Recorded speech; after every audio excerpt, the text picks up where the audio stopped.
All right, and welcome again, everybody, to our 7th tutoring session for the Anato-Bee.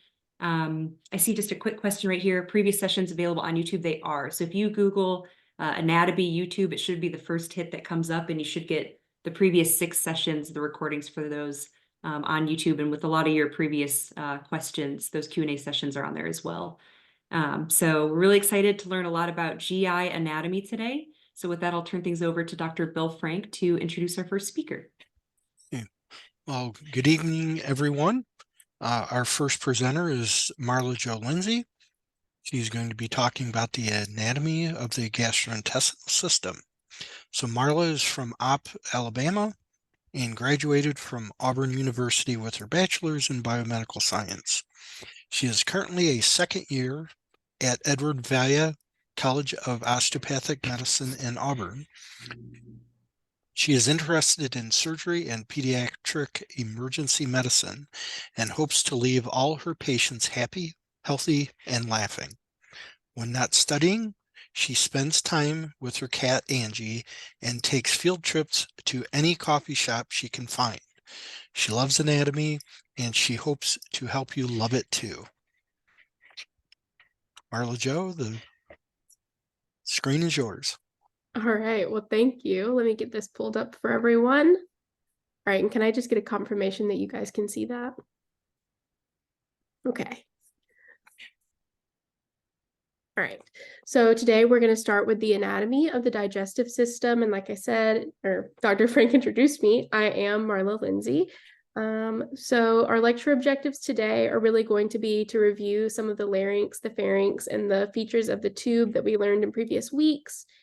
We're going to define the contents and the general function of the GI system as well, and break it into sort of these ideal chunks, the foregut, midgut, and the hindgut. And in each one of these sort of portions, we'll identify the major organs, the functions, as well as the major branches of the vasculature that runs through there, mainly the celiac trunk, the superior mesenteric artery, and the inferior mesenteric artery, and all of the branches that come off of those.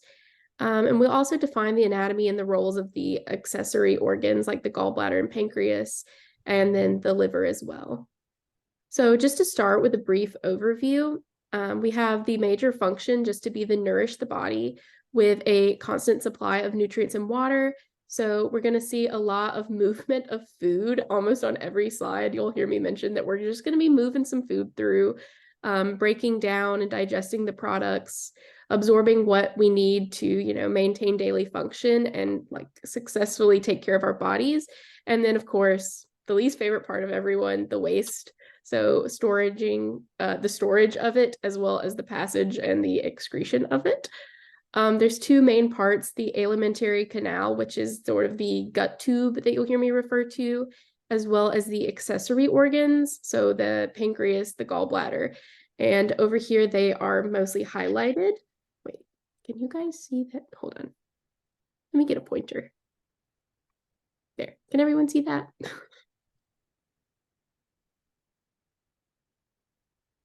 Okay, so the salivary glands and the tongue, the liver, the gallbladder, and the pancreas are all accessory organs. And then the major motion is peristalsis, which is this slow moving wave, just sort of pushing the food bolus throughout the tract all the way from one end to the other, starting when you swallow the food. So there's different types of movements that I'll mention based on where we are in the GI tract, and the control being involuntary via the medulla.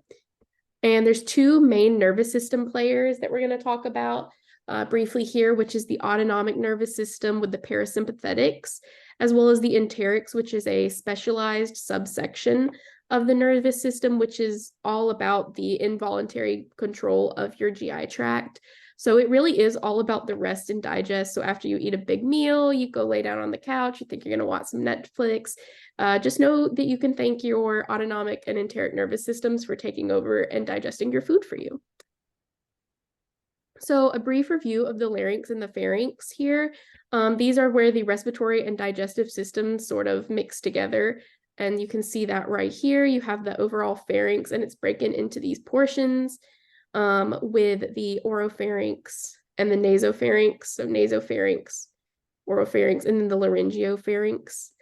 So you can see here that these three portions are for the passage of air and food, starting with the oropharynx being mostly for the food and the nasopharynx being for the air. And then the laryngopharynx is where food follows this passageway until its end.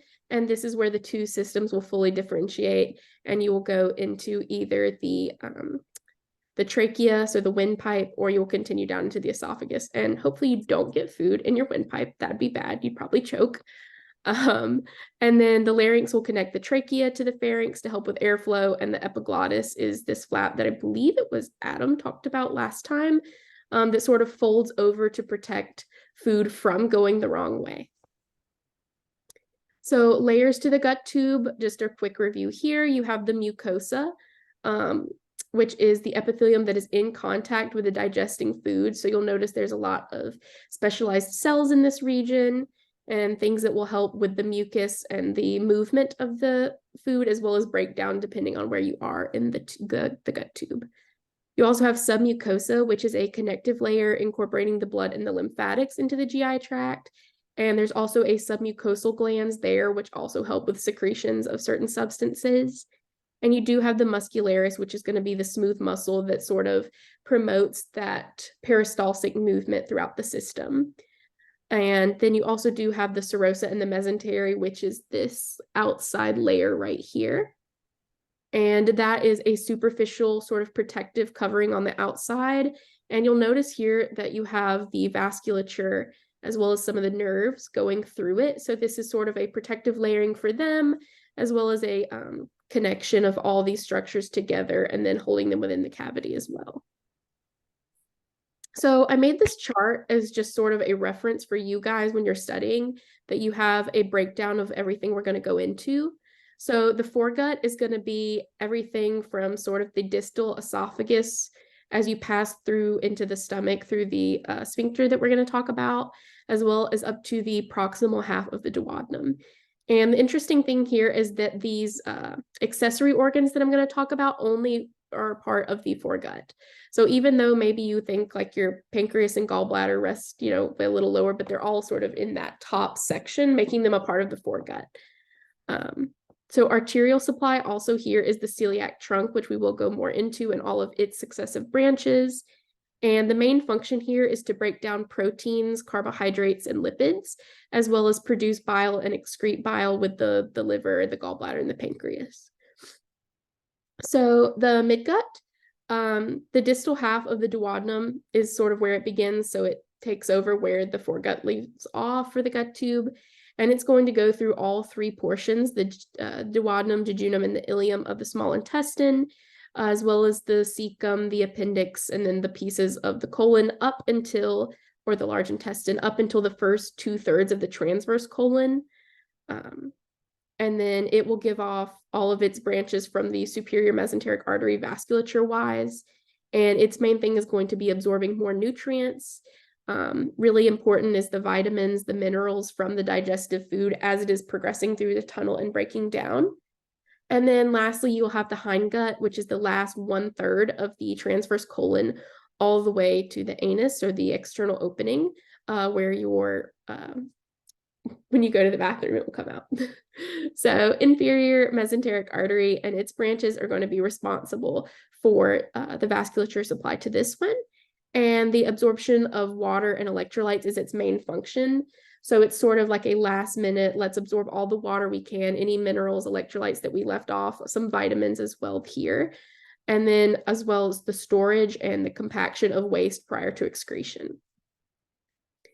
So starting at the esophagus, so you're going to swallow your food and it's going to start going down and it's going to pass posterior to the epiglottis and not go into your larynx or your trachea, my bad, but it's going to go into the esophagus. So this contributes to the foregut, like I mentioned, and this begins at the distal end of the pharynx and lies posterior to the larynx as well as the trachea.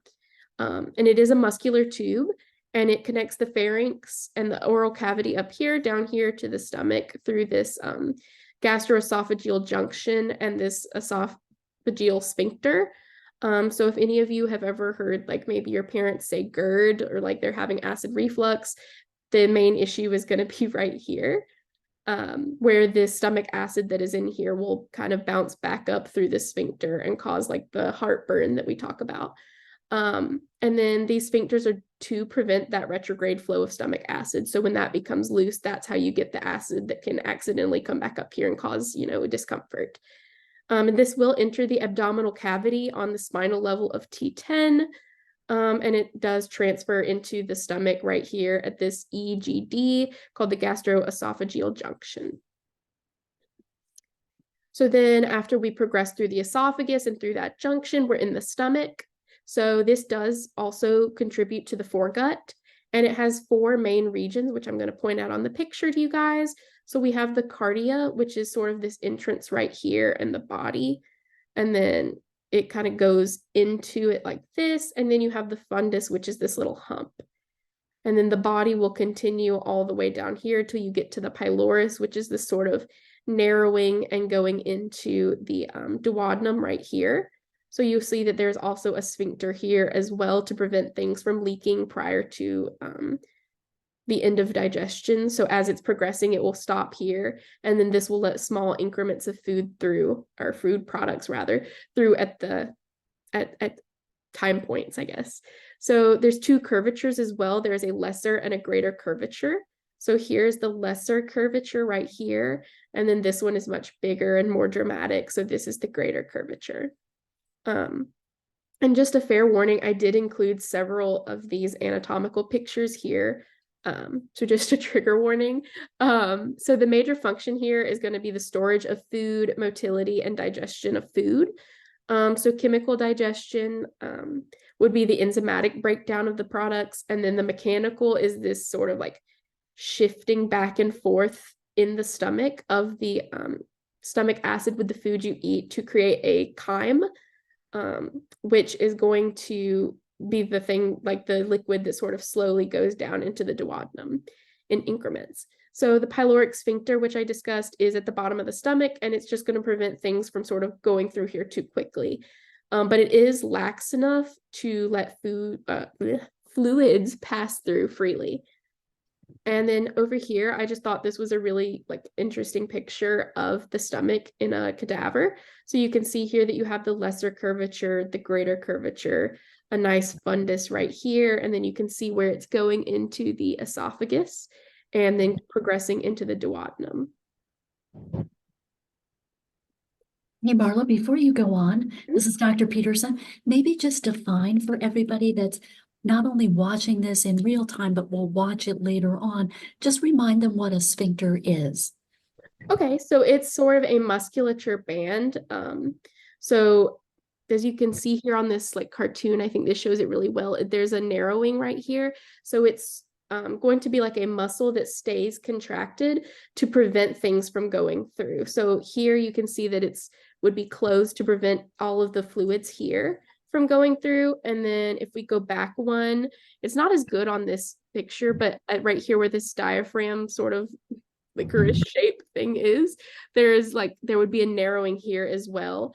And it's just going to prevent that muscle is going to stay contracted until it's ready to let things through. So it would prevent things from coming back up here or progressing through here. And then it will stay contracted until it gets a neurological signal to let things through here. Okay. So then we go into the small intestine next. So then this is the transition point from the foregut into the midgut. So I said that the foregut ends at the first half of the duodenum. So you see here on this cartoon that the purple picture, or the purple portion of the gut tube right here, is the duodenum. So of these, it is sort of the shortest. It's a great transition point though, where you're finishing out sort of digesting things and moving into, I'm going to get ready to start absorbing things.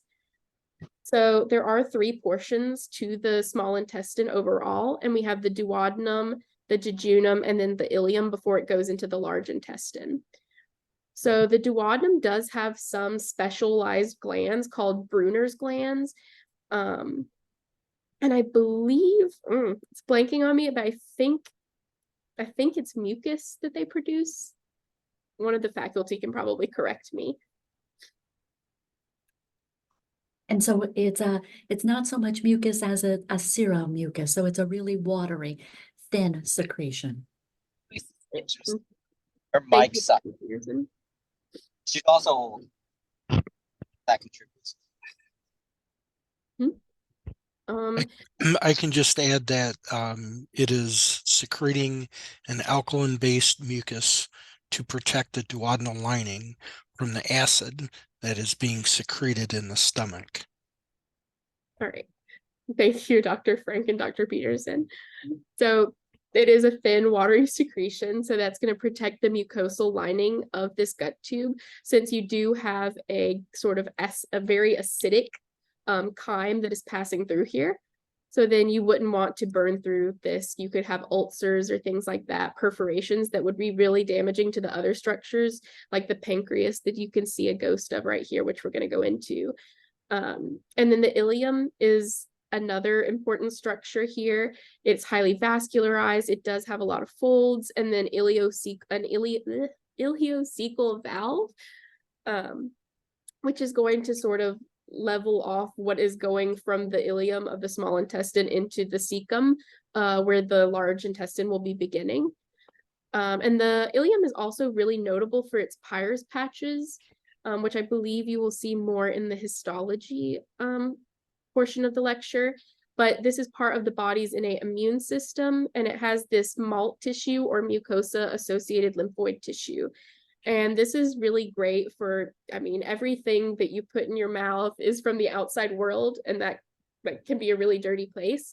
So as you're digesting it, you of course want to be mindful of not getting, you know, a stomach bug every time you do anything wrong, or like having bacteria floating through your system. So this is a really helpful portion of the body to keep us from getting sick with everything we eat. And then I know I mentioned the peristalsis earlier. So this is a very almost like a cousin to that peristalsis movement. So it is a migrating motility complex that occurs with segmentation.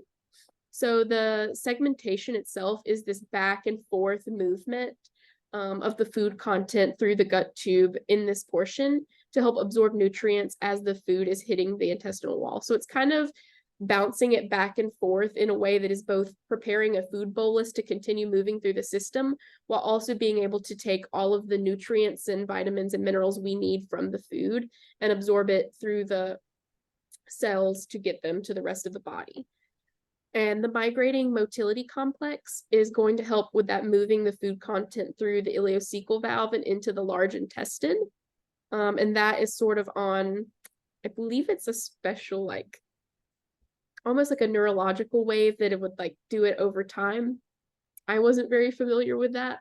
I may have forgotten, but circular folds as well as the villi and the microvilli are going to be present within the tube, and you'll see more of these in the histology portion as well. But these are increasing the absorption of all these nutrients and increasing surface area for the maximal absorption for our body, because we're very, very efficient human beings.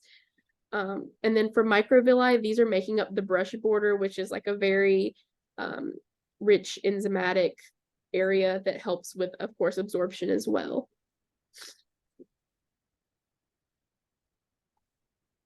So then the large intestine is the transition from the midgut to the hindgut.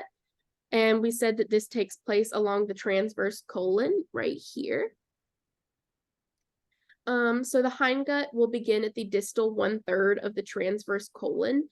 But before you get there, so you're going to see that the cecum is this sort of big bag structure right here that feeds into the ascending colon.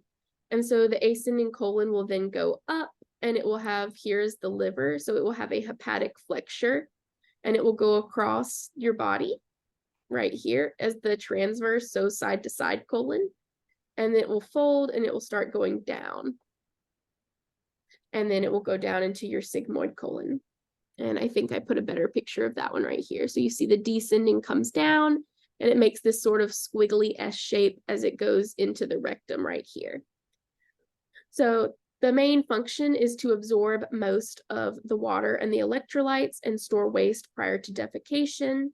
So again, like I said, the large intestine is sort of this transition point to where we've kind of got all the nutrients out, but it's like a last effort to get all of the water out and the electrolytes, and then just store the waste prior to going to the bathroom.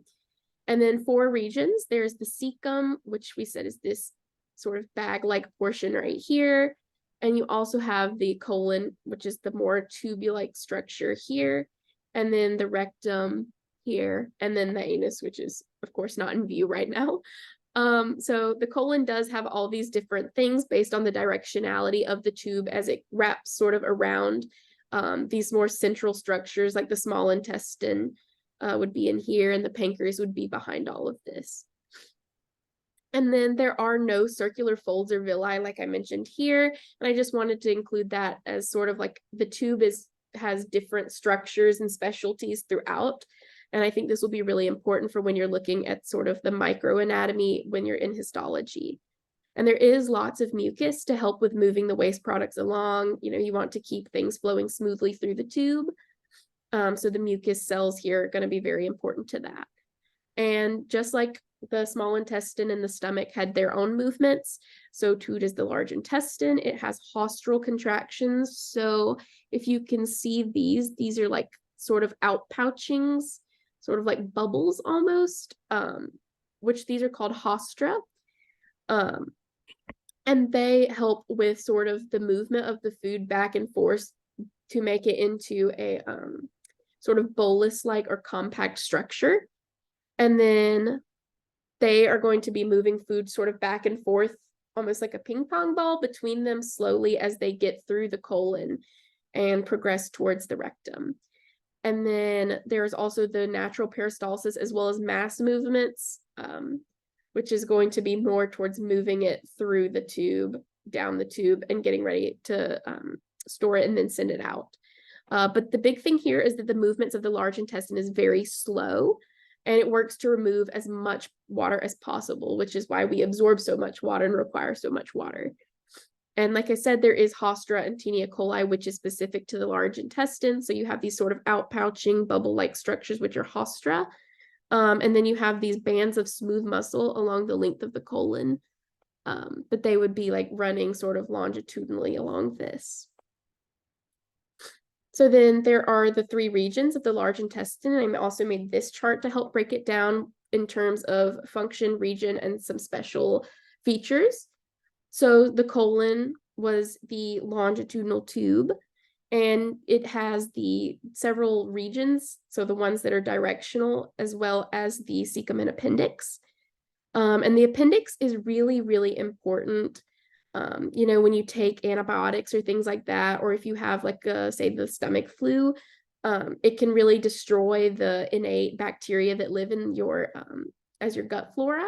So the appendix is notably another immune structure within the GI tract, and it is a bacterial reservoir that sort of replenishes over time our gut flora if we're sick or if we take medication.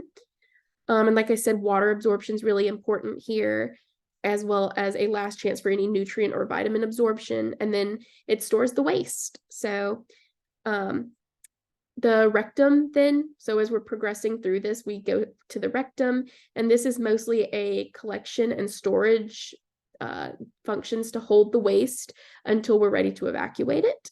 And I thought it was interesting that the main segment of the rectum is called the ampulla, which is, I believe, Latin for pouch. So it really just stores it until you're ready to evacuate. And Dr. Frank pointed out that there are transverse valves here that sort of help with the slow movement and collection of this in an efficient way. And then as you're moving through here, you'll continue into the anal canal, which is primarily used for waste removal, both voluntary and involuntary, bowel emptying.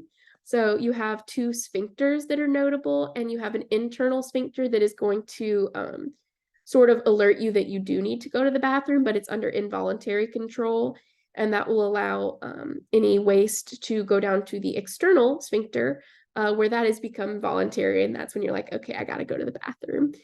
And there's also the pectinate line. So clinically, the pectinate line is really useful to us as upcoming physicians and with our patients who may have a complaint of like a hemorrhoid, so we can know that if it hurts it's probably below this pectinate line because it's a different neuro supply. And if it's above it, then it's probably not as painful, but it might bleed. So that's like very clinically useful for us. So then moving on to the accessory organs. So the gallbladder is a little pear-shaped pouch that hangs out on the underneath of the liver. And its main function is to store, concentrate, and release bile into the duodenum. And it rests on the posterior aspect of the right lobe of the liver. So this would be the right lobe of the liver, and this would be the gallbladder, and this would be the bile ducts as they collect and drain, where they would come down here and drain into the pancreas, or the duodenum. Hope it doesn't drain into the pancreas. It has 3 regions. It has the fundus, which is this portion right here, and then a body, and then as it closes out and narrows down into a bile duct, then it's going to be the neck. And hormones that get secreted when you're eating a fatty meal will stimulate the gallbladder, and that will send the bile that has concentrated and been stored here into the duodenum to help with fatty breakdown. So when you eat a fatty meal, your gallbladder is going to be the one responsible for sending the bile down there to help with emulsifying and breaking down your lipids. So another accessory organ that's very important to us is the pancreas, and that's going to be this fatty looking structure right here. Its main function is forming the pancreatic juice. And this juice is very important to us because it's concentrated with all the digestive enzymes and bicarbonate ions we need, both for sort of regulating the pH throughout the gut tube, as well as breaking down the proteins, carbs, fats, etc. In our diet. And it empties the pancreatic juice into the duodenum, along with the bile from the gallbladder. So you can see a common bile duct coming down off of the gallbladder, and it's going to enter into the duodenum, and all the pancreatic juices will flow into the duodenum around the same level as well. And then the head of the pancreas is nestled against the duodenum, and the tail tapers over here, so the spleen would be over here. Oh my goodness, okay. Oop. So the tail of the pancreas would be over here, where the spleen would be about right here. And the liver and gallbladder would be about right here. So the head of the pancreas, and then the exocrine and endocrine functions. So the exocrine would secrete the digestive enzymes into the duodenum for breakdown of food products. And then the endocrine is going to be more of a hormonal release into the blood. So a really important concept here is the insulin from the islets of Langerhans, which you'll see more in histology. But the insulin is very important for like diabetic patients who have impaired insulin secretion and reception. But things like glucagon, insulin, and things that help us with our breakdown and metabolism of foods. And then, of course, there are portions to the pancreas as well. So I put this picture here where this is the pancreas. And you have the head, which is nestled around the duodenum over here. And then this uncinate process, which is right here. And then the tail as it tapers over here, where this would be the spleen. And this is the body. And then the liver is going to also produce some bile to help emulsify fats in the duodenum. And it will act as the body's filtration system as well to remove toxins and substance from the bloodstream and absorb nutrients into the bloodstream. So it's going to lay beneath the diaphragm on the right side of the abdominal cavity, which is very interesting. I like to think of humans as very symmetric, but when it comes to the GI tract, it gets a little different because you have a spleen on your left side and a liver on your right side. And functionally, it has different lobes than the anatomical ones. So I put the anatomical ones right here and the functional ones right here. So the anatomical lobes is going to be the right lobe and the left lobe, and then a caudate lobe, which is right here, and then a quadrate lobe, which is right here. And I thought this was a great picture because it also shows that there's like a hepatic portal vein and things like that that will be draining into and out of the liver, as well as the gallbladder, which I thought was a very good picture of it right here.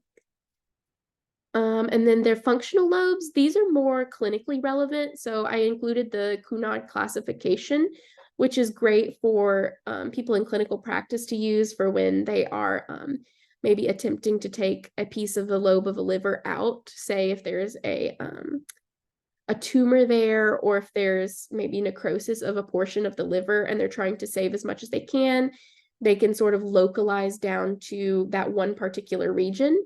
So there's 8 functional lobes right here. You have 1, 2, 3, 4, 5, 6, 7, and 8, and they can localize down to, say, example 5, and they can take out just that portion of the liver.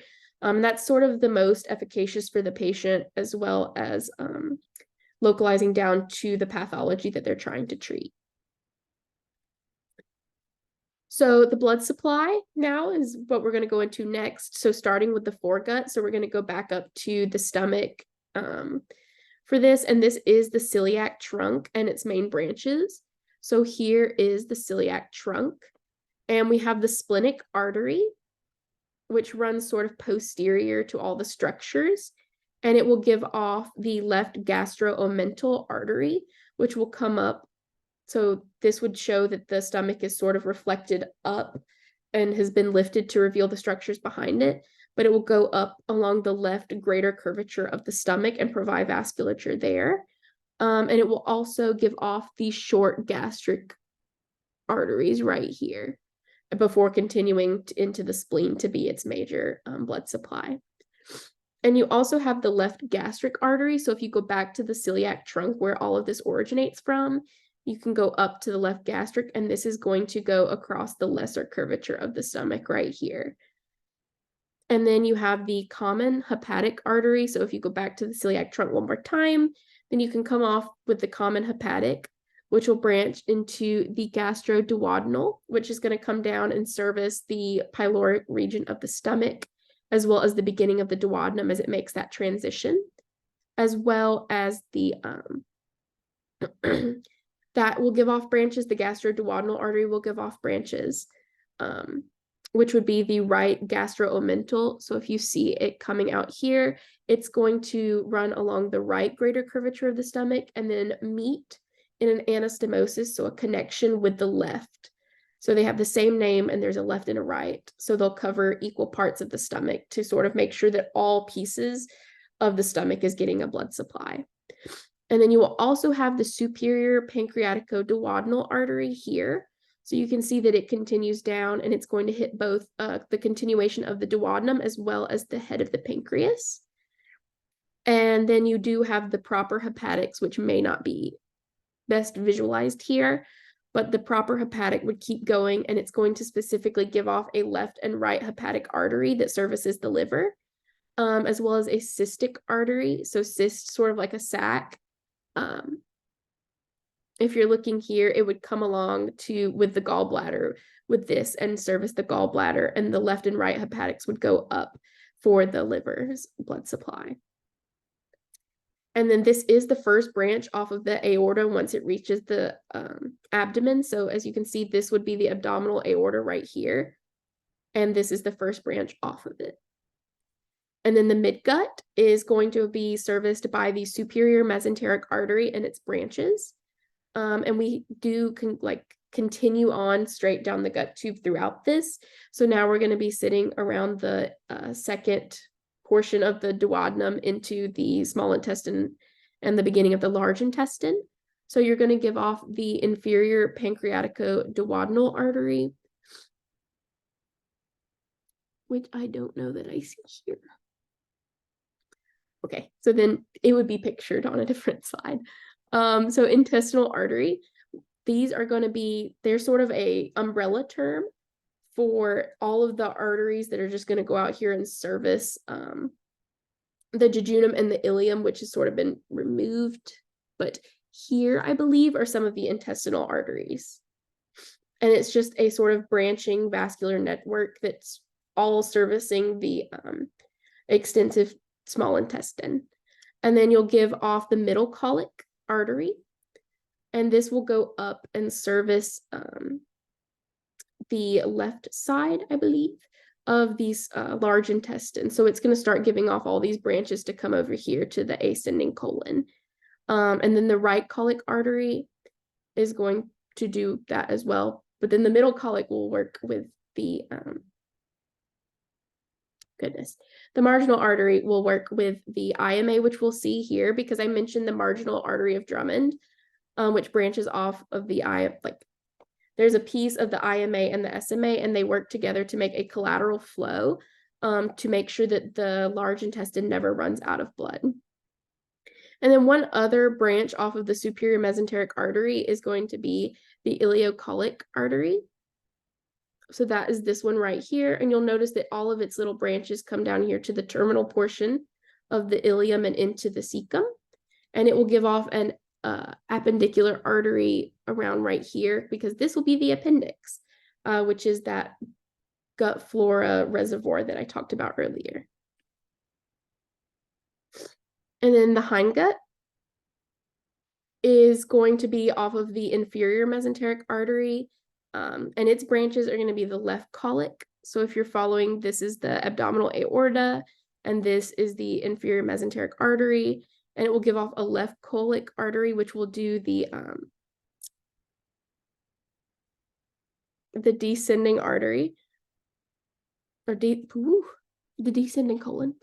So it'll do the descending colon. And then the sigmoid artery will go specifically to the sigmoid colon. And then the superior rectal artery is where you're going to start noticing the branch into the rectum.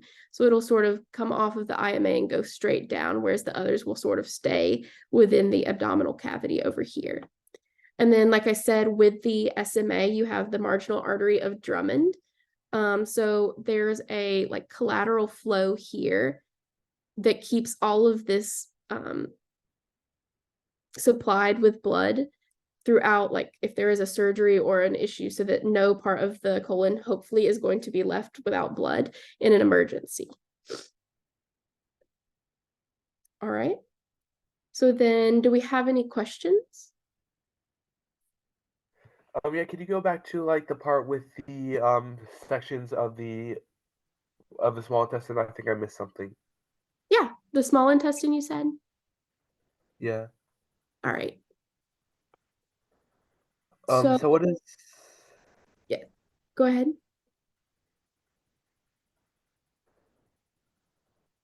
So what is the migrating motility thing? So the migrating motility complex, and I may have to get some help here from the faculty, but it's going to be the major movement of food through the ileocecal valve. So if you're looking at this picture, it's going to show it in sort of a cartoon fashion. But as we go through the duodenum, the jejunum, and down to the ileum, this is going to help with pushing the food bolus through from the small intestine into the large intestine. So its main function is going to be moving the food, progressing it through the tube, sort of going through all of this until it gets to the large intestine, whereas segmentation is going to be that back and forth, sort of just in that segment of the tube to get the most nutrients and absorption off of it. So this is going to be more about absorption, the segmentation is, and then the migrating motility is going to be moving it from the progression of the tube from small intestine. Okay. Oh, sorry, I'm blowing my nose with my microphone. No, you're fine. Yeah, that was great, Marla. So peristalsis is kind of cool. So it's not something where your small intestine is just doing it randomly. It's a very sort of planned, predictable way that the stomach is waving through. You can actually get an estimated time from when things are, you take a bite of food to the time that it takes to go through something that we know how long it takes because of this migrating motility complex and its predictable electronic waves that are going through basically to signify how things are passing through. So I think that's the easiest way that I've heard it described, is that it kind of makes this predictable pattern in terms of the way that food is migrated through, so that you don't want it to go through too fast because you want enough time to be able to absorb stuff through it. You don't want it to go too slow because that's going to be extremely uncomfortable, and we don't want that either. Yes. I don't know if any of the other faculty had a comment about that. And then I just had a couple comments about the arteries. I'll just say, it's hard to get a good sense of this when you look at the pictures, especially the cadaveric pictures. But everyone should just have a sense that, as Marla said, the duodenum is really about the first 12 inches of the small intestine. And then we have another, and it depends on your size and a lot of other factors, but anywhere from about 24 to 26 feet of gut tube of small intestines. And then your ascending colon is literally over on the right side, about from your iliac crest up to the diaphragm. So 1.5 foot transverse colon to make it across, about 2 feet, and then descending colon over on the opposite side and about another 1.5 foot. So there's a lot of coiling that happens for the small intestines, and there has to be a sort of not voluntarily controlled, but controlled throughout that 24 to 26 feet of its own enteric nervous system that's reacting as this bolus is moving through. So it has a lot to do with embedded pressure receptors or mechanoreceptors embedded in the wall of the small intestine that then triggers the neuro system to cause the smooth muscles to contract in a particular order so that things have directionality and keep moving towards the large intestine. Thank you.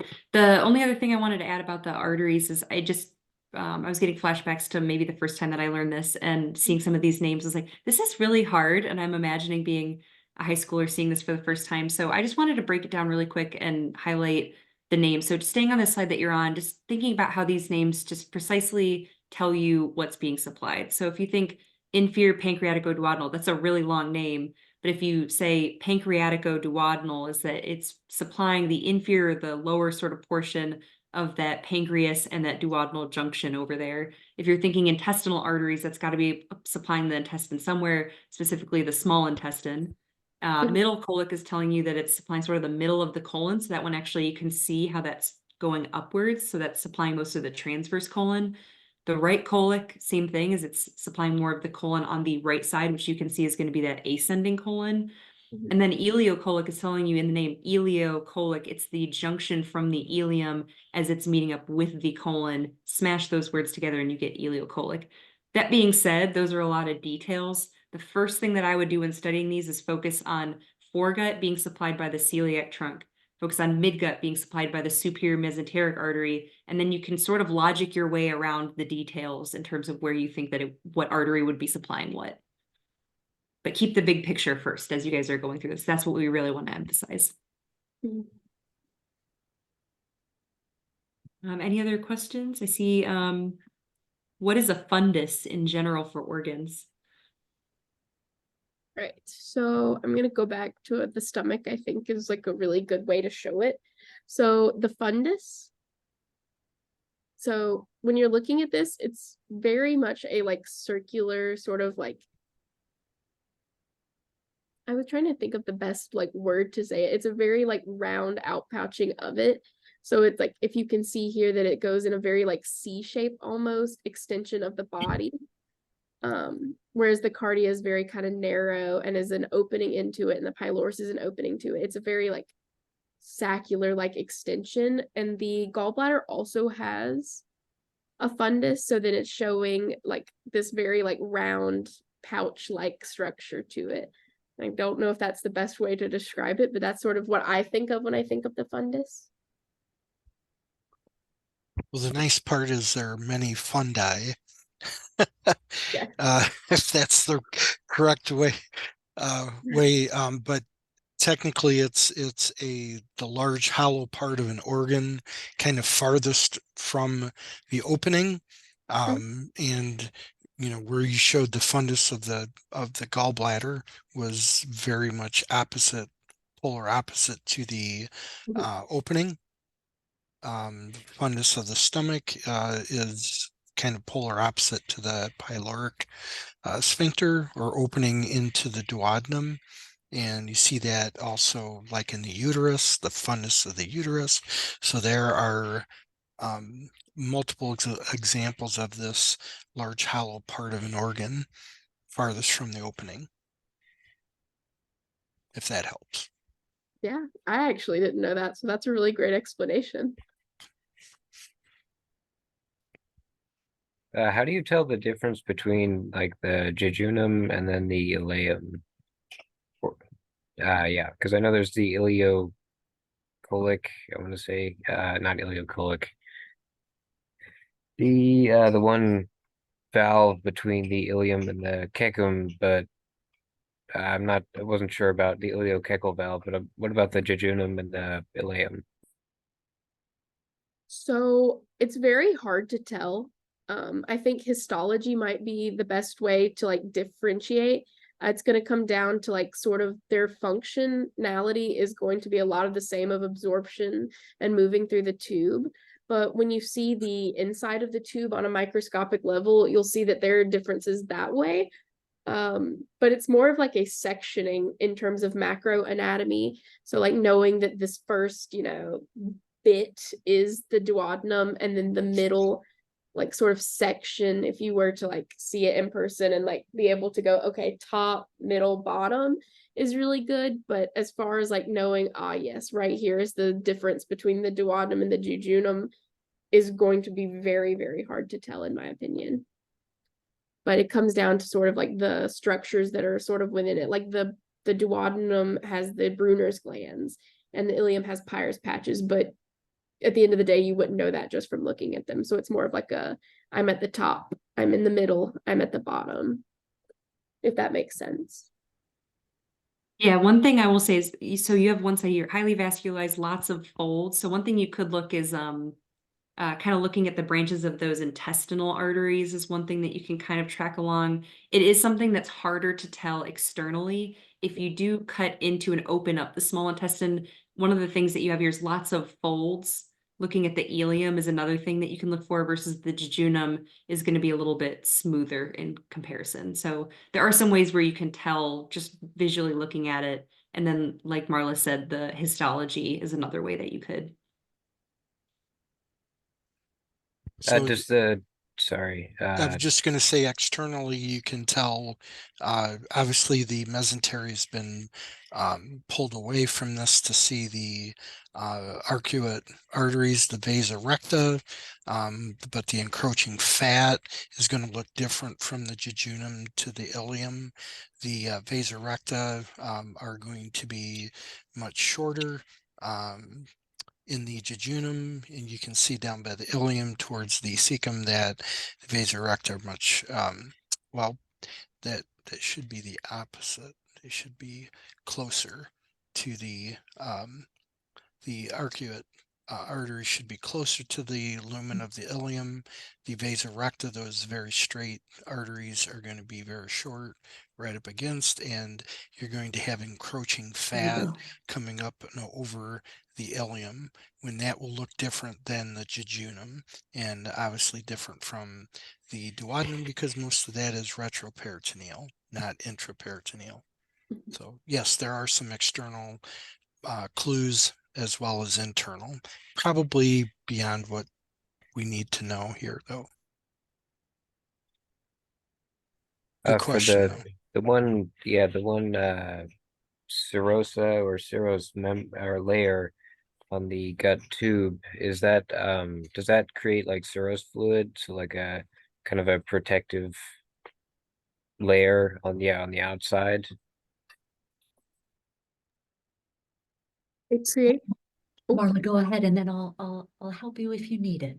Okay, I was going to say that it is a protective layer, but I'm not sure about whether or not it makes any fluids. But it does sort of make a protective wrapping around the very like sensitive vasculature, like the arteries and the veins, and of course the nerves that are running through there. And maybe I'll just add that, and this is a goofy little mnemonic, but serous, anytime you see that the outer surface is serous, it's sliding because there's a lubricating serous fluid. And then in some places, like on the ascending and descending colon, we don't have an outermost layer that's called a serous layer. It's called an adventitia Michael, and if it's starting with the letter A, an adventitia helps that organ adhere. And so it's thicker, it's a little bit stronger because it's got more collagen in it to help support it. And then this is a really good picture that Marla utilized here. So sometimes the organ is actually coming from, and this was what Dr. Frank was referring to, it grows embryologically from the back wall of the abdominal cavity forward, and it has to pull blood vessels with it from the back of the abdominal cavity. And so instead of it being serous or an adventitial layer, it's called a mesentery. And you can just think of a mesentery as like a serous sandwich with blood vessels embedded in between it, where the peanut butter and the jelly would be. So maybe that helps a little bit. I like that.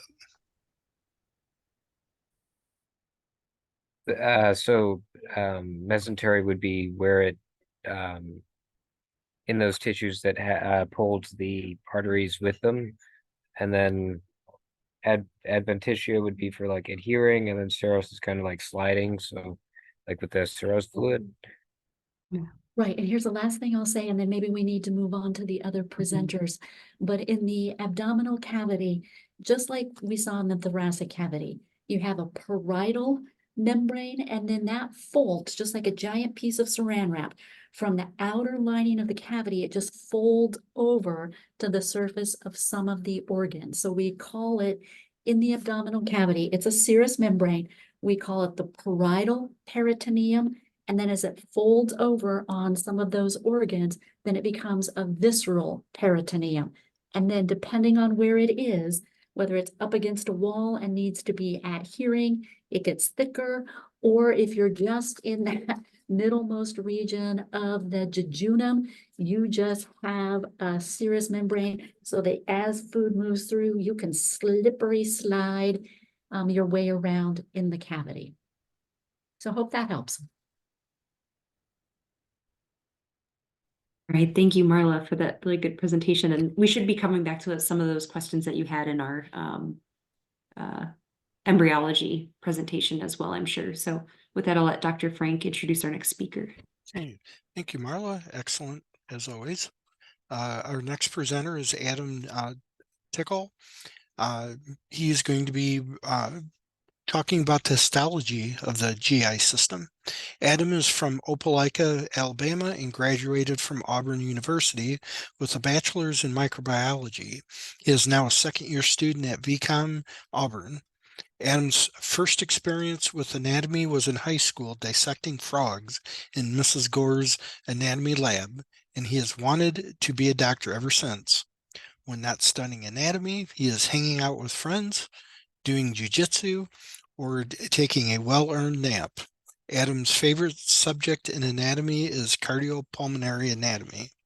So, Adam, the floor is yours, so to speak.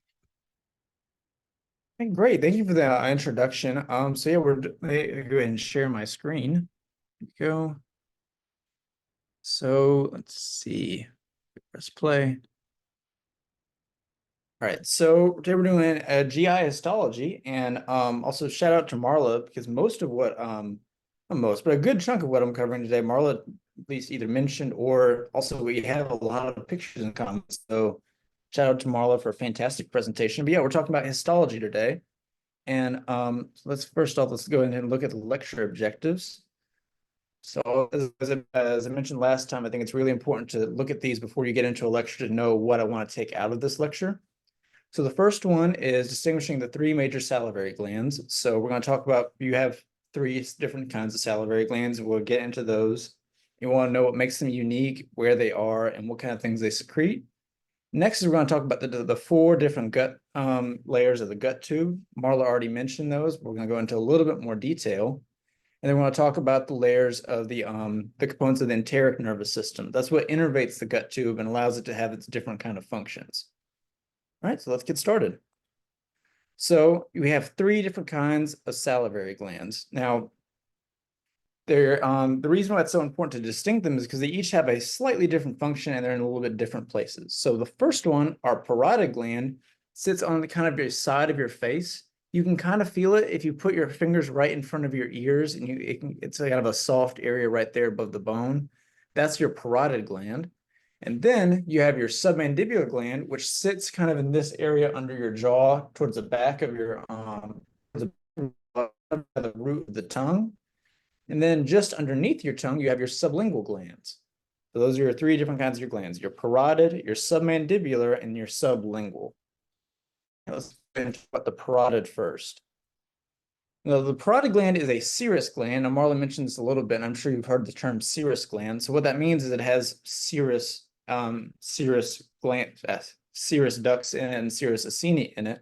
We'll talk a little bit about that later, but that's just important to understand going forward, is that it is a serous, not a mucinous gland. Now, the saliva produced by the parotid gland has a lot of alpha amylase. Now, what that is that's how we start the process of breaking down carbohydrates in our mouth. And that's what, that's in particular, that's secreted by the serous glands. And since the parotid has a bunch of serous acini in it, it can secrete a bunch of alpha amylase. Also, as I mentioned, it's serous, not mucinous, so it doesn't have that, when you think of mucus, you think of something really thick. The saliva produced by the parotid gland isn't super thick, it's a little bit more thin and carries a lot of alpha amylase and is considered serous, or a little bit more thin. Now, the parotid gland has kind of a tougher outer layer of just connective tissue, and that connective tissue carries in it a lot of blood vessels and adipose tissue, and it protrudes into it. As you can kind of see, that little white layer that runs through it, that's the that's where blood vessels or an adipose tissue would sit. All right, now if you look to the right, I really like this diagram because it helps really visualize what I'm talking about with the serous gland. So if you look in the arrow, and we'll go look at the diagram first, it points out what a serous acini is. That's where you secrete the serous fluid. So if we one way to identify serous acini is that they're kind of pale, but they're a little bit, I guess they have a little bit of texture to them. You can kind of see that they have a little bit more purple inside them. And if you stare at the center of it, you can see a really small dot. Serous glands are known to have a really small lumen. So that's one thing to help you identify what a serous acini is that it has a little bit of purple color, especially on the stain, and you have a really, really small lumen in it. And these serous acini, as I mentioned earlier, they secrete alpha amylase. Now, we're going to show you on the next slide, we're going to see the submandibular glands, and they're going to have they're going to have some serous, but also some other stuff in them.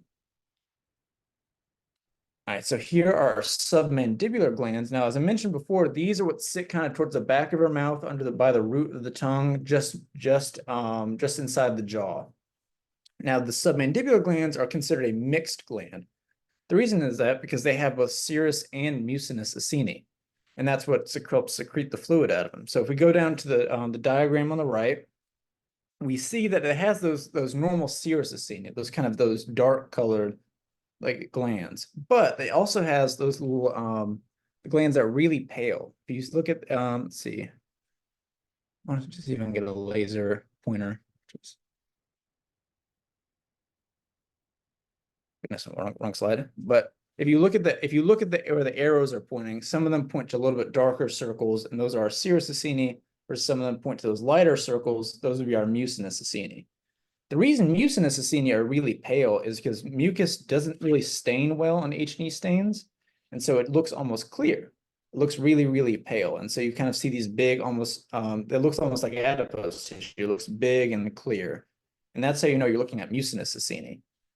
Now, because these are all, as I mentioned before, the submandibular is a mixed gland, it also has something called, it has the serous demilunes, which I think are really interesting, is that you have what looks like a mucinous gland, if you can kind of see the arrow on the right, a mucinous gland, but has kind of this crescent shape around it called a demilune.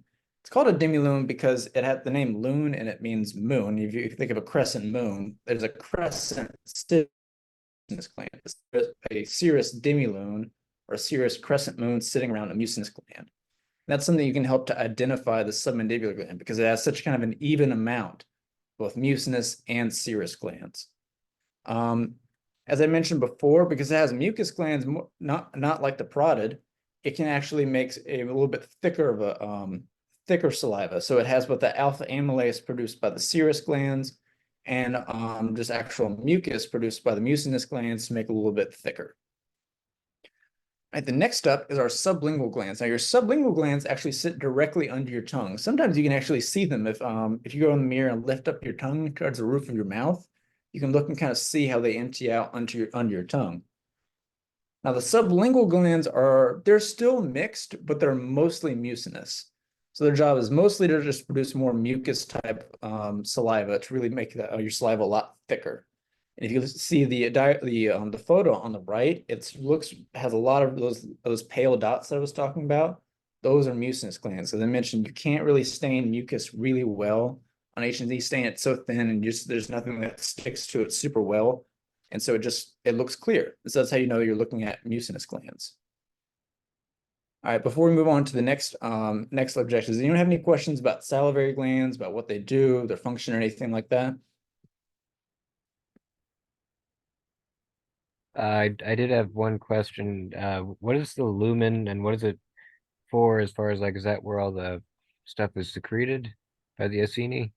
Yeah, let me go back up to see where, all right, so if you look at I think the diagram on the right shows it a little bit better, is if you see it, the acini are these big circles, right? Inside the big circle is just a little tiny white dot. So what that essentially is, the lumen is kind of where it secretes into. Think of it as a pipe with a really, really thick outside and a really, really thin inside.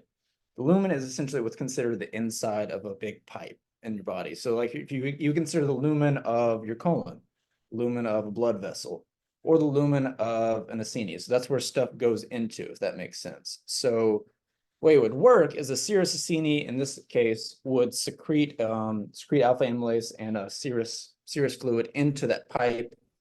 It will go down and it would be secreted by the thyroid gland as a whole. Does that make sense? Yeah, thank you. No problem.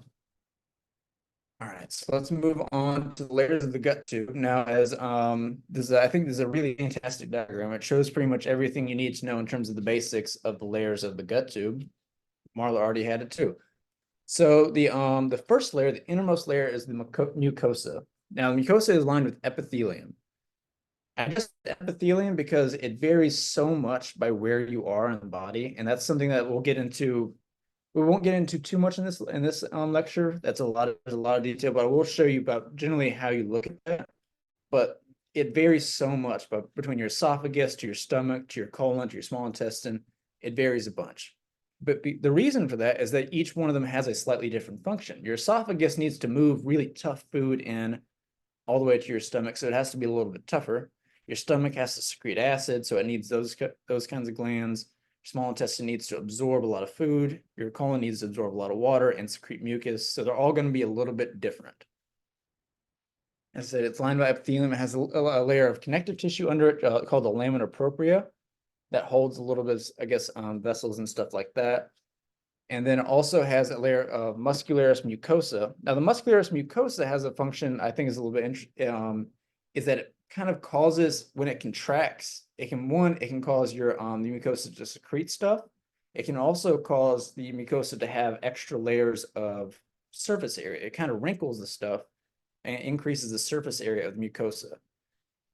And the next layer is the submucosa, which is just a little bit deeper to it. And that's where most of the vessels and all the nerves and lymph goes in. Because, think about it. If you absorb something in your colon or your small intestine, you need to have vessels to come pick it up. You also need nerves to tell your the mucosa of your small intestine to absorb stuff or to secrete stuff. So that's what's in your submucosa. And next layer is your muscularis layer. Now, the muscularis layer is how we really move stuff forward. You're just because if you swallow something, you can think of the force of you actually controlling to swallow it, but then you stop kind of thinking about it after a while. Your body needs to have a way to move it from your stomach all the way down to help you get rid of it. And that's where your muscularis layers come in. So it starts off in your esophagus. You have a skeletal muscle layer that controls it to swallow it down. That's how you control it, and that's how you have the physical swallowing. And then your stomach takes over, and it has the muscularis layers to move it forward. Now, there's an inner circular layer that kind of constricts and pushes things forward in that sense. it prevents things from going backwards. Like whenever it constricts behind, like I say, bolus of food or a mass of food. And then you have an outer layer which constricts and it shortens it. So if you think about it, one constriction pushes it and prevents it from going backwards, and one constriction moves it forwards. And that's how you move everything downwards. You also, in your stomach, have a layer called the oblique layer. The oblique layer is how you churn stuff in your stomach. You need to move stuff around a bunch in your stomach to break it up, and that's one extra layer that you have there. And finally, you have the most outer layer is the serosa or the adventitia. Now, the serosa, as we talked about in Marla's presentation, is the sliding layer, is where stuff moves around. So it's a really thin connective tissue layer, allows stuff to kind of slide and move around. It also carries really important vessels and nerves to the gut tube. Then you also have your adventitia, which is a little bit tougher and holds things in place. Not everything needs to slide around and move as food comes into it. Particularly, I guess, in your throat, your esophagus, and your pharynx, it doesn't need to move around a bunch. It needs to be a little bit tougher, stay in place, and that's where the adventitia comes in. Before we move on to, I guess, talking about the nerves, does anyone have any questions about the layers that we just talked about? Adam, I'm just going to interject. It's been a while since everybody watching or tuning in after this live presentation, but just a reminder that epithelial cells are avascular. So all those cells that line the gut tube in that mucosal layer have to sit, as Adam just described, on a really thinner layer of connective tissue called the lamina propria, where the blood supply keeping those lining cells alive is located. So we need a blood supply to the muscular layer, but we also need a blood supply to the epithelial lining, and that's where the lamina propria comes in.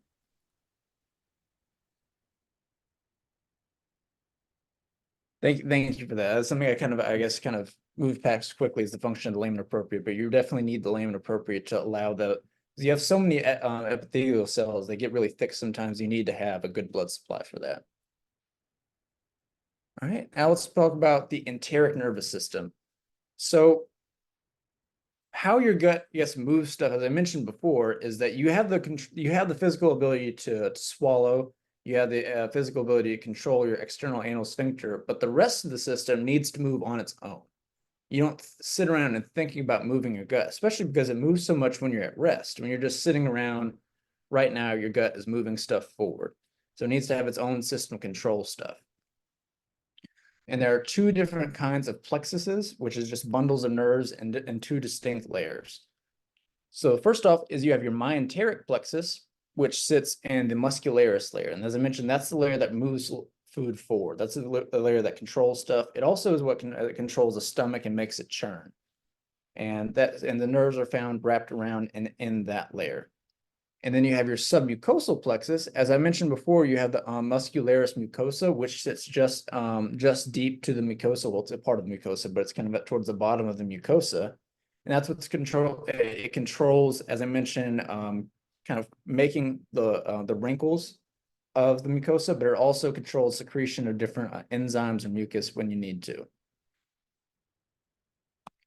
Now, the next thing I want to talk about is I think this is one of the, as it's not on our lecture objectives right now, but it's something I wanted to talk about that I think is very important. As we talked about the basics, as I mentioned before, the things that are consistent up and down.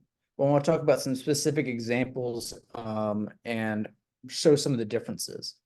So we have the esophagus here on the left. Now the esophagus has all, as I mentioned before, has all the same layers, but they look definitely a lot different than on the right. Now the esophagus has the, if you look at the top, it has the stratified squamous, which sits on top of the mucosa. And that's because you need to be able to, you want to have a tougher layer on the outside. You don't need to secrete very much, but you need to have a tougher layer. And that's why you have your stratified squamous. Versus on the right, in the stomach, you can see a lot more mucosa. A lot more, I guess, mucus secreting glands sitting on top, a lot of that clear layer on top. Because you need to secrete so much more in the stomach. You need to secrete acid, you need to secrete mucus to protect your stomach. And that's why you see the distinction in the layers. And see, and you, as we mentioned before, the jejunum of the stomach has a lot of villi in it because it needs to absorb a lot of food. Whereas you go down to your colon, it needs to absorb water. It doesn't have the same kind of villi because it's not absorbing the same amount of nutrients, but is absorbing water and some nutrients, and it needs to be able to secrete a lot of mucus. And one chart that I found when I was doing this presentation is this right here. And when you're given a histology slide, it's very important to be systematic about figuring out what it is. So we're not going to go all the way through this, but I think this is a good reference to have if you're ever working through some histology and need to figure things out. And I know it seems like a lot, but this is actually, it's something that I think is very important to understand, both just in terms of anatomy and histology, but also in a clinical scenario. For example, Marla mentioned this before, is a lot of people have something called GERD or gastroesophageal reflux disease, or just where your stomach acid goes back up into your esophagus. One thing that can happen is something called Barrett's esophagus, which is your stomach or your esophagus adapts to the increased acid and tries to become tougher. And so it becomes almost like intestine. It actually changes the histology of the esophagus to look like intestine. And that's actually an increased, if you have that for too long, it can increase your risk of esophageal cancer. And so it's very important to understand these layers. Just in a clinical scenario, if you were to take a biopsy of someone's esophagus and you were to see this doesn't look like esophagus, I'm not seeing the stratified squamous I would expect. I'm seeing a lot more intestinal, a lot more intestinal mucosa. You need to do something about that. You need to get on that. You need to treat the patient's GERD. So I think it's very important to understand all this histology and be able to work your way through it. Does anyone have any questions about any of that?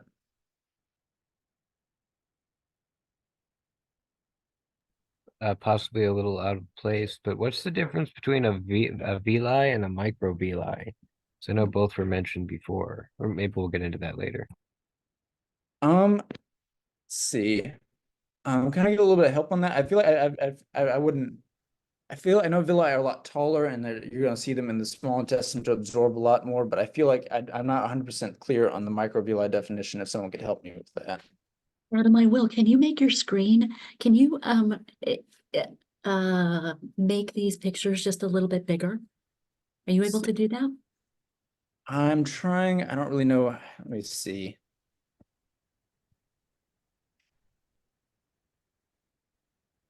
I'll expand it now just so we can, for learning's sake.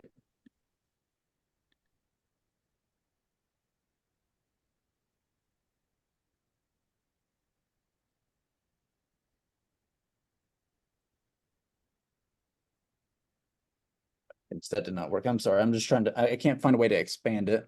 That's okay. This will work for me. I can do this. For all of you watching this, whether it's in real time or not, this whole finger-like tentacle projection, that whole structure is a villi. And I can see these simple columnar, single individual cells. And Adam, if you can use your pointer, maybe to help with that. Maybe either as the laser pointer or the cursor, just showing like an individual simple columnar. There must be over 100 of them lined up side by side on the surface of that single villi. Each of those single individual simple columnar cells on the surface that is projecting into the lumen has tiny little cytoplasmic extensions, which are the villi. So those are the microvilli on individual single simple columnar cells, and they cover the entire surface of a villi. So hopefully that would help.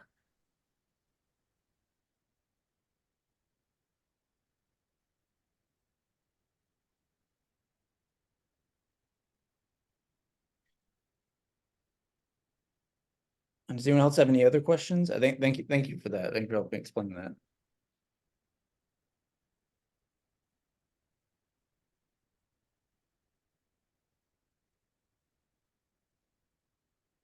As I mentioned before, I guess going forward, I guess this will just be a chart to be helpful to look at to help you define stuff. As you move forward, it changes just a little bit, and I think is to be able to work your way down this and understand it.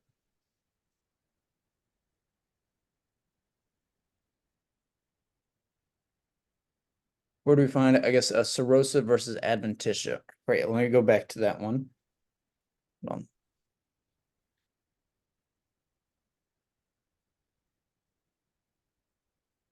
All right, so the serosa is, as I mentioned before, that's where you need to have stuff move around a lot more. So you're going to see that a lot in your small intestines and your stomach and parts of your colon. I know, but for your adventitia, that's where you need to have stuff that sits kind of in place. So for your adventitia, that's the so you see that in your esophagus, in your pharynx, in your mouth. Stuff needs to sit in place, and that's where how I would think about it is either you need to have a dense layer that holds stuff still, or you need to have stuff that moves around, like in your small intestine and your colon. Does that make sense?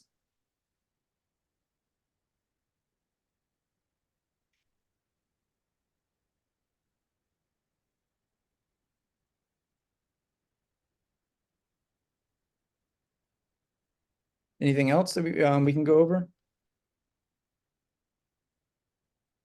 For those serosa and adventitia, I know like the serosa secrete the serous fluid, but what differences as far as like which one has like, I assume collagen is more prevalent in like the adventitia.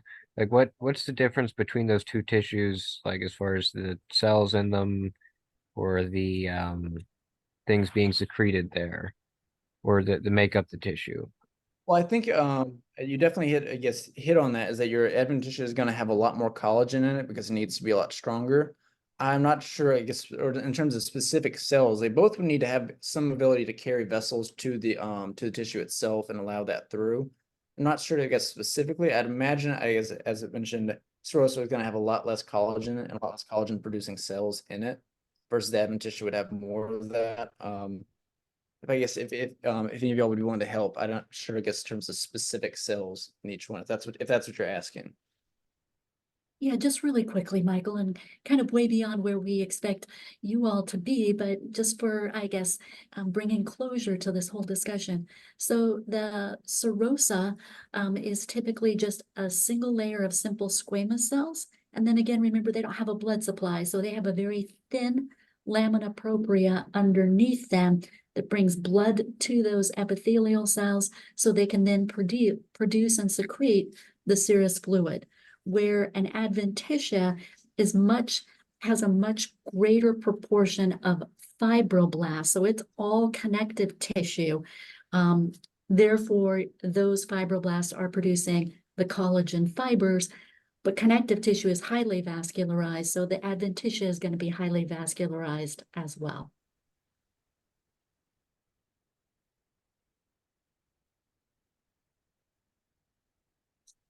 Okay, cool. Thank you.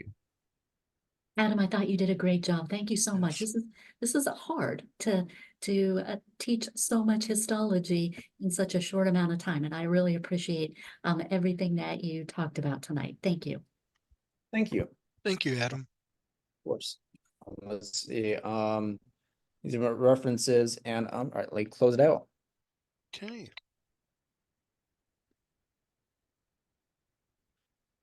Okay. And we are right on schedule for our final presenter, which will be Zach Zook. He will be presenting on the embryology of the gastrointestinal system. So Zach is from Lancaster, Pennsylvania, and graduated from Pennsylvania College of Health Sciences with his Bachelor of Science in Nursing. He is currently a second-year student at Drexel University College of Medicine in Pennsylvania. He is interested in orthopedic surgery and anesthesiology. If not on campus studying, you can usually find him at the local pickleball court, in a rock climbing gym, or playing some beach volleyball. With Thank you, that, Dr. Zach, Frank. I open the floor to you. Perfect. Thank you, Dr. Frank, for that introduction. Wishing I was able to play some beach volleyball now, but unfortunately, I just wanted to share one quick thing. So this is a picture that I quickly found, just with the villi versus microvilli, which is a little bit more blown up. So I thought I would share this with you guys. Right. So if you imagine there's like thousands of even of these villi, But you kind of have obviously your mucosa layer, and then you would have your deeper layers in here. And then you have each cell, and then each cell has its own microvilli. So kind of like the surface area potential is almost unlimited when you start thinking about your gut this way, where you have like even the folds have folds in kind of in essence. So, but anyway, I thought I would share that quickly just to maybe clarify that a little bit. And I can share my, oh, did I share the wrong screen? Okay, let me see if I can pick this up. Well, keep sharing the wrong screen. You're still seeing the picture of the microvilli, is that right? No, we're just seeing some words there. Oh, okay. Well, that's not what I was hoping. Are you sharing from Google Slides perhaps? That was the goal. Here we go. Oh, There there. we go. Perfect. Okay. So we are obviously doing GI today, which I enjoy orthopedics, which is not GI. I like muscles and bones, so we're a little bit out of my wheelhouse, but that's okay. We work with what we got. So yeah, I will be sharing a little bit about the embryology of the gastrointestinal system, specifically kind of how to delineate between the foregut, midgut, and hindgut, and kind of why those things are called those things. Why were they named as such? So that is kind of just the lecture objectives for today from my lecture. And kind of similar to Adam, Marla actually did a really great job. So a lot of these things that I have, you guys will already have seen, which is good. It's not bad to, review the same thing in the same lecture. So how I like to think about the GI system, and this is kind of, I'm a very conceptual person, so I like to think about things conceptually, right? And so your GI system is sort of a tube from your mouth to your rectum. Obviously, there's a lot of things that go into it. Your food needs to be absorbed. You need to be absorbing nutrients and water, but essentially you kind of have a tube that goes from your mouth down your esophagus, through your stomach, through the intestines, through the colon, and out the rectum and anal canal. So just some quick terminology. Often when we're talking about the GI system, we'll be talking about proximal versus distal pieces of the GI system. And so proximal is always closer to the mouth, and distal is always closer to the rectum. So it's not necessarily in relation to like where in the body some of the things are oriented, right? Because this part of the gut is like the transverse colon here is in theory more proximal to kind of the center point of your body than say some of the small intestines. But when we're specifically talking about proximity in the GI system, proximal always means sort of closer to the beginning, and distal is always closer to the end. So that's just something that I wanted to talk about. And then how we start thinking about GI embryology is it's sort of split up into three pieces. You have everything before the major duodenal papilla, which we will talk about on the next slide. And then the midgut is everything between the major duodenal papilla and the 2/3 point of the transverse colon. And then the hindgut is everything sort of after that. And so we will talk about some of these terms in a bit more detail. So, foregut, everything before the major duodenal papilla. So, what is the major duodenal papilla? And that is the point right here. It is kind of the emptying point for everything coming from your pancreas, which is this brown structure here, from your liver, and from your gallbladder. So, everything that these three organs are making kind of gets dumped into these various channels and then go through the major duodenal papilla into the duodenum. So everything before this exact point is considered foregut, right? And so some of the proximal esophagus, so up higher, is sort of not classically considered part of the foregut because it kind of derives from separate things, but definitely like this distal part of the esophagus, the stomach, and then all of the duodenum before the major duodenal papilla is all considered foregut. So what does this look like in a developing fetus? So this is kind of an interesting, when we start thinking about how these things are developing, we start understanding why it's called the foregut versus why it's called the midgut and why it's called the hindgut. And so the foregut actually is all supplied by the celiac artery and its branches. So everything, right? So it has branches going to the stomach, has branches going to the pancreas and to the gallbladder. And so the foregut, it's kind of, this distal part of the esophagus all the way down to right where the major duodenal papilla is. So if we're actually looking at this embryological picture, the major duodenal papilla will form right here, right by the ventral pancreatic bud. And then a lot of these outpouchings will actually all merge together sort of on this point as the fetus develops. And so when we're thinking about foregut, this section here is everything that we're thinking about. And I thought that was kind of an easy way to sort of break it down. When you start thinking about how the fetus is developing, it starts making more sense, why this is classically referred to as the foregut, and has, this blood supply goes to all of these organs. And so that's kind of how these terms were derived. So then our midgut is from the major duodenal papilla, which is our proximal point, and then it goes to the 2/3 transverse colon.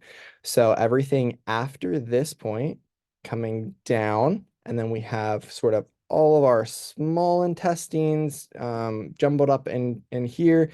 Our appendix is considered part of the midgut. The cecum is considered part of the midgut, and then the ascending colon here, and then 2/3 of the transverse colon. So right to about this point right here would all be considered midgut. So again, that's kind of like the major duodenal papilla is somewhere sort of in this area on the duodenum, and then you have all of the ileum, all of the jejunum, all of the ileum, the cecum, appendix, and then the ascending colon and 2/3 of the transverse colon are all considered part of the midgut. And so why is it like the 2/3 transverse of the colon is probably a good question. Why is it not just all of the transverse part of the colon? And that actually comes back to our arteries again, right? And so this is kind of a confusing picture. This is a pretty early fetus. And so you can see that it's a very straight tube, right? The GI tract is still very straight here. And there hasn't been a lot of rotation, which is kind of a fascinating part of GI embryology. And so I couldn't find a good animation on it, so I'm going to attempt to depict it. But essentially what happens is this midgut portion here actually like pops out or herniates through the umbilical cord and comes kind of almost out through the umbilical cord and rotates, right? Because if you think about, let me go back a picture. Right, if you think about this, how does this piece here, your transverse colon, which is it's the distal part of the GI tract, right? And how does that end up on top when, as we can see in this picture, it starts on the bottom, right? It's kind of distal, as it should be, to everything else. And so sort of what happens is you have a cord like this. I don't know how this is going to work. We're going to try this. But your GI tract is sort of like this, right? You have a bump coming out, and this is the loop that you can see on the midgut, and then you have your esophagus, which is up here coming down. And so it essentially like herniates out through the umbilicus, and then it sort of twists like this and then flattens back against. And I know that that's a really bad depiction and it's not working, but you can also look up some animations on YouTube. There's some good animations where it like kind of shows you how this actually rotates around itself. And it's really fascinating because it was something that even when I started medical school was really confusing, like because we learned about the embryology, and it's like, well, how does this bottom piece end up kind of on the top, way up here? And it's actually a really interesting process. It kind of, yeah, like I said, it pops out or herniates through the umbilicus. It rotates and it sits out here for like from about week 7 to week 12. It grows a bunch and then it gets sucked back into the guts here, which is, yeah, it's a really fascinating process. All that to say, the superior mesenteric artery kind of supplies the blood for all of the small intestines and then part of the colon. And you can see that there's kind of a distinction here. So this piece here will actually end up kind of like this area right here will actually end up being right about the 2/3 transverse colon. It just ends up being right here. And so everything this way on the colon, right? Everything proximal to that 2/3 point is supplied by the SMA, the superior mesenteric artery, and everything distal to that 2/3 part on the transverse colon is actually inferior mesenteric artery, or IMA.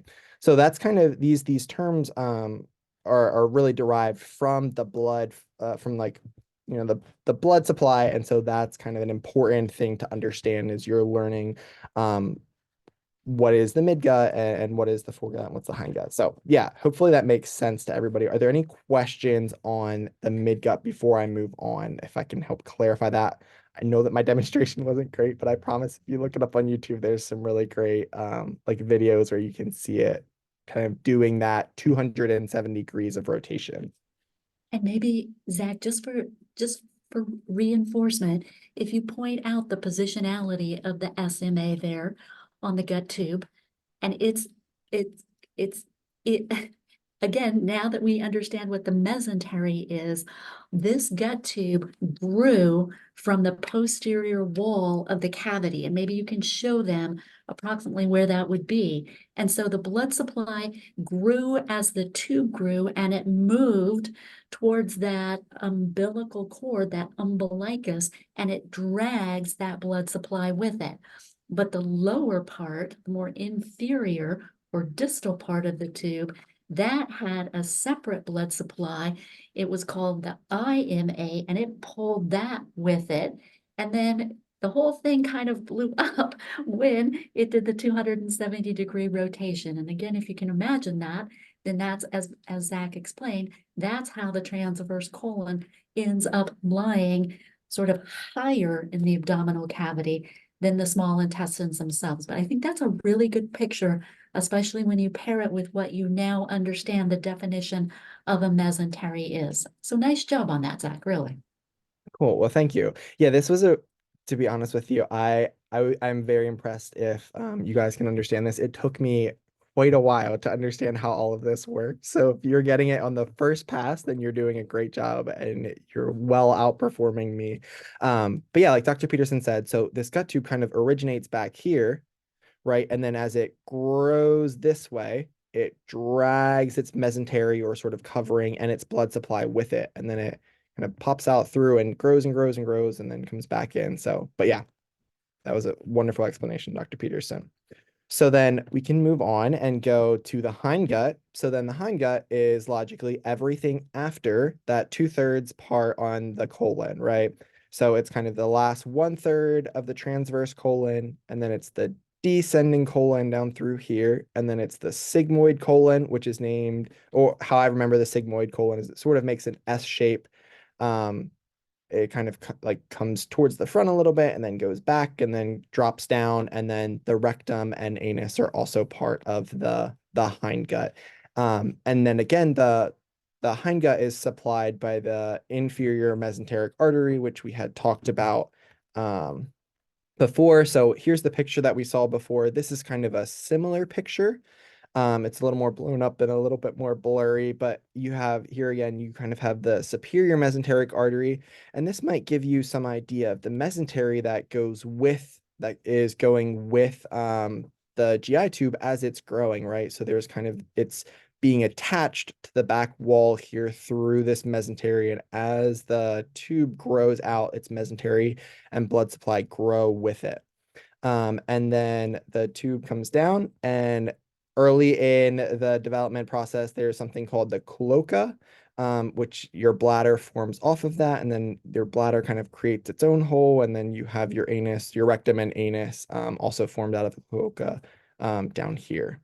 And then, so just for completeness sake, the inferior mesenteric artery does most of the hindgut, but then right at the end, there is a little bit which is supplied by the umbilical artery, but that's not something that we're too concerned about. But a couple of the things down here are supplied by the umbilical artery. So part of the, say, rectum, the rectum has some umbilical artery blood supply, but it's not terribly important. The rectum is usually known as part of the hindgut, but it's kind of like a bit of a weird distinction there. But yeah, so yeah, that that kind of wraps it up. So this is a picture that I really like because I think this makes the most sense, right? We kind of started this session talking about how the GI tube, it's just a tube, right? It goes from the mouth all the way down to the anus, right? And then this does a good job of showing here you can actually see all of the different buds, right? So this dorsal pancreatic bud is going to create part of the pancreas, and this ventral pancreatic bud is going to create the major duodenal papilla, but it's going to join up with this bud.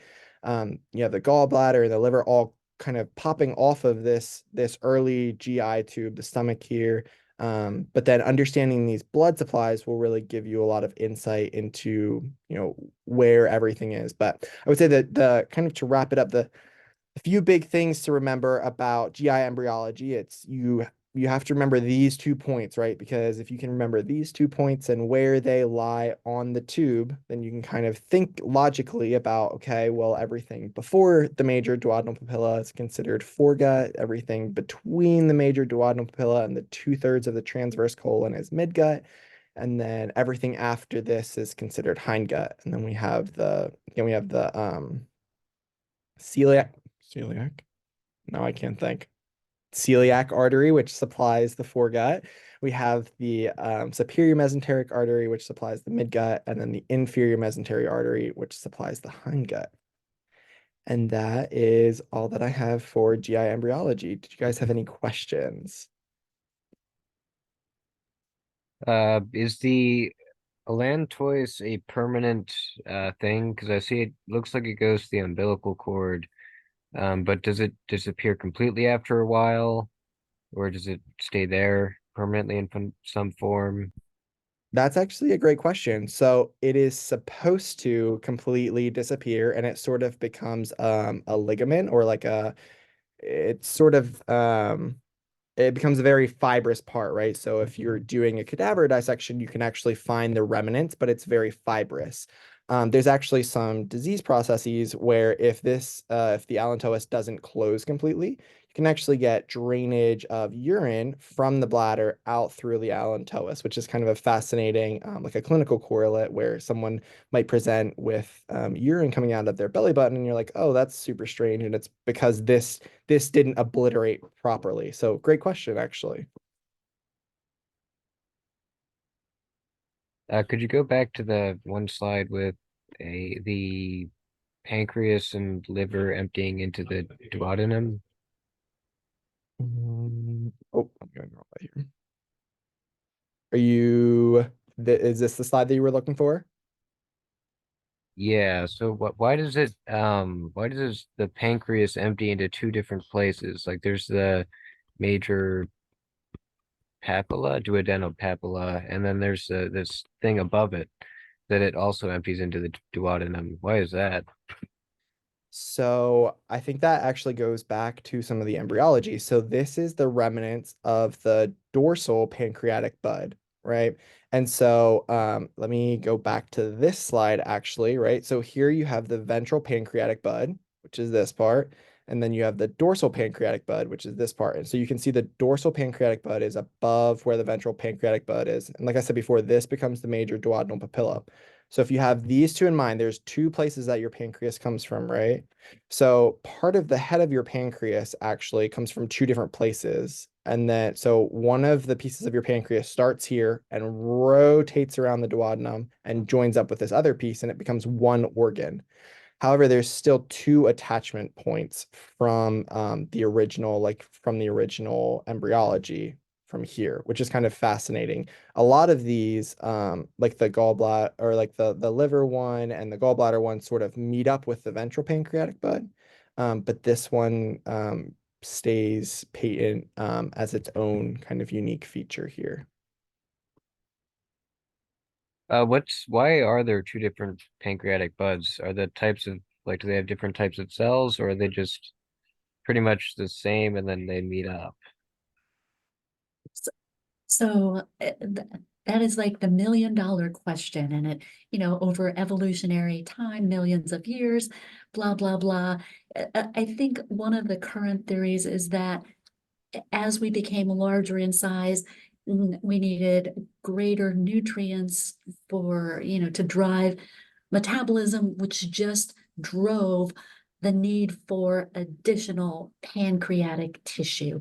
But I mean, embryology is wild and crazy. If you imagine all of this flipping around and rotating, going out, coming back into the body of the embryo, and like Zach said, if things don't obliterate at the right time, you can have a baby that's born where urine is coming out of the belly button. It's just wild and crazy that so often all of that stuff just goes perfectly. That's kind of miraculous.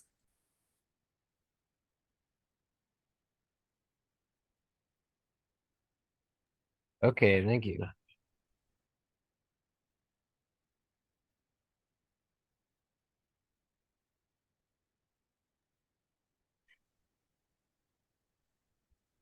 Do we have any more questions?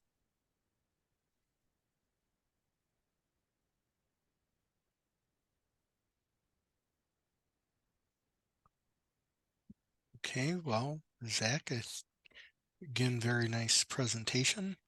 Very nice presentation for all.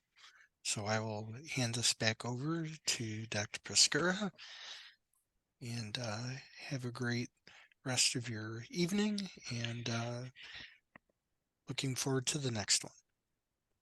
Thank you. Dr. Peterson, any announcements or anything that you wanted to say before?